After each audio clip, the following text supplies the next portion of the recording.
اسی غم کے ساتھ 3 سال گزر گئے اور عیسیٰ کے بارے میں کوئی سراغ نہ لگا۔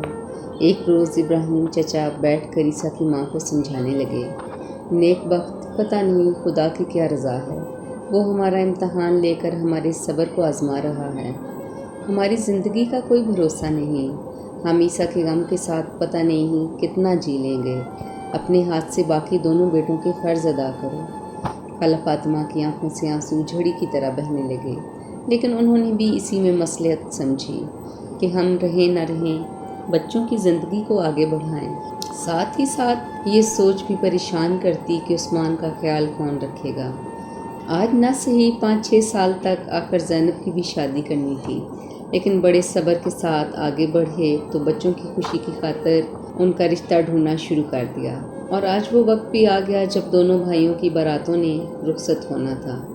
تب بھی خالہ فاطمہ کی نگاہیں دروازے پر یوں لگی تھیں جیسے ابھی عیسیٰ دروازے سے آ جائے گا، لیکن آج بھی ایسا کچھ نہیں ہوا۔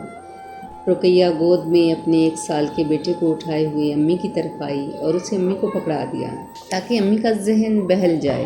رقیہ نے بیٹے کا نام بھی عیسیٰ کے نام پر ہی رکھا تھا۔ سب گھر والے اس سے ایسا ہی پیار کرتے جیسے عیسیٰ کی شکل میں انہیں ایک ننھا فرشتہ مل گیا ہو۔ اب دلوں میں وہ پہلی سی خوشی تو نہ تھی، دل میں بڑے بیٹے کے سر پر سہرا نہ سج سکنے کا غم تھا، لیکن عبداللہ اور موسیٰ بھی انہی کی اولاد تھے۔ سب ان کے گھر بسانے کی غرض سے ہو رہا تھا۔ زینب بھاگ بھاگ کر مہمانوں کی او بھگت میں لگی تھی۔ آخر بارات روانہ ہو گئی اور دونوں بھائیوں کی دلہنیں رخصت ہو کر ان کے گھر آ گئیں۔ نگہت اور سائقہ دونوں شکل و صورت میں اور عادت میں اچھی لڑکیاں تھیں۔ کچھ دن گھر میں مہمانوں کا آنا جانا لگا رہا، پھر زندگی پہلے والی روٹین پر آ گئی۔ اب فاطمہ خالہ نے اللہ کی عبادت کے بعد گھر میں کچھ دلچسپی لینا شروع کی اور اپنا وقت گزارنے لگی۔ شام میں کچھ محلے کے بچوں کو قرآن پاک پڑھانا شروع کر دیا، لیکن عیسیٰ کی جدائی کی تڑپ کسی بھی طرح کم نہ ہو رہی تھی۔ آنکھیں دروازے پر اور کان کسی ایسی خبر سننے کی طرف لگے رہتے کہ جیسے کوئی کہہ رہا ہو عیسیٰ آ گیا۔ رقیہ بھی کبھی کبھار آتی۔ زینب امی اور اپنے دکھ کے بوجھ کے ساتھ ساتھ اپنی پڑھائی بھی مکمل کر رہی تھی۔ اب وہ کالج میں تھی۔ اپنی ذہانت کے ساتھ کالج میں بھی بہترین کارکردگی کی وجہ سے تمام اساتذہ کی آنکھ کا تارا تھی۔ بہت اعلیٰ ظرف تھی، دل کے غم کو دل میں رکھتی، ہر انسان کے سامنے اپنی بے بسی اور دکھ کا رونا نہ رکھتی۔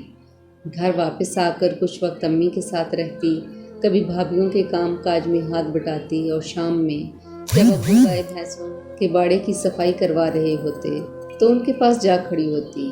موسیٰ اور عبداللہ کی شادی کو 7 ماہ گزر چکے تھے۔ عید کا موقع تھا۔ موسیٰ اور اس کی دلہن عید کے لیے قریبی گاؤں میں میکے جا رہے تھے۔ خالہ فاطمہ اور ابراہیم چچا نے دعاؤں کے ساتھ رخصت کیا۔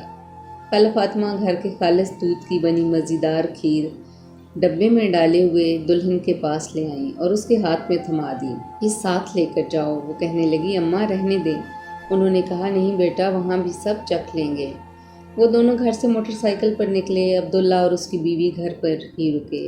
انہوں نے کہا، جب عیسیٰ وغیرہ واپس آئیں گے تو ہم آئیں گے۔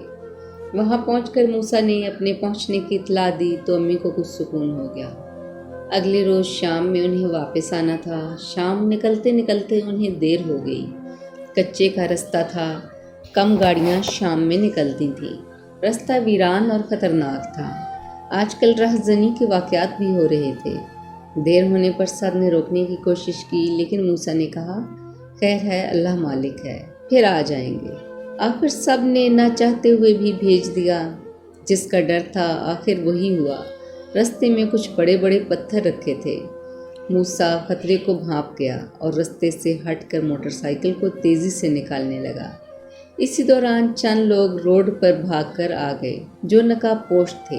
ان کے نہ رکنے پر نقاب پوش موٹر سائیکل ان کا پیچھا کرنے لگے اور آخر موسیٰ اور اس کی بیوی دونوں ان کی گولیوں کا نشانہ بن گئے اور وہ زمین پر گرتے ہی ڈھیر ہو گئے۔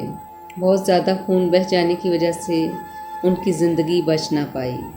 دوسری طرف گھر والوں کو اس اذیتناک واقعے کی ابھی خبر نہ ہوئی تھی۔ ابراہیم چچا بے چینی سے صحن میں ٹہل رہے تھے۔ رابطہ کرنے پر پتہ چلا کہ وہ لوگ تو مغرب کے وقت ہی وہاں سے نکل آئے اور آخر کچھ گھنٹوں بعد ان تک یہ اندھوناک واقعے کی خبر بھی پہنچ گئی۔ گھر میں ایک بار پھر کوہرام مچ گیا۔ تمام اہل علاقہ، دوست احباب اور رشتہ دار ان کے غم میں شریک ہونے کے لیے آ گئے۔ ایک اور خوبرو اور جواں بیٹا وہ کھو چکے تھے، اور بہو جو امید سے بھی تھی۔ 3 موتوں کا سوگ منا رہے تھے۔ ابھی تو کل کی طرح عیسیٰ کا غم بھی تازہ تھا۔ اب کیسے جیتے؟ قدم تھے کہ زمین پر چلنے سے قاصر، اور خالہ فاطمہ اور ابراہیم چچا کی حالت تو یہ تھی کہ لڑکھڑاتے زمین پر آ گرتے۔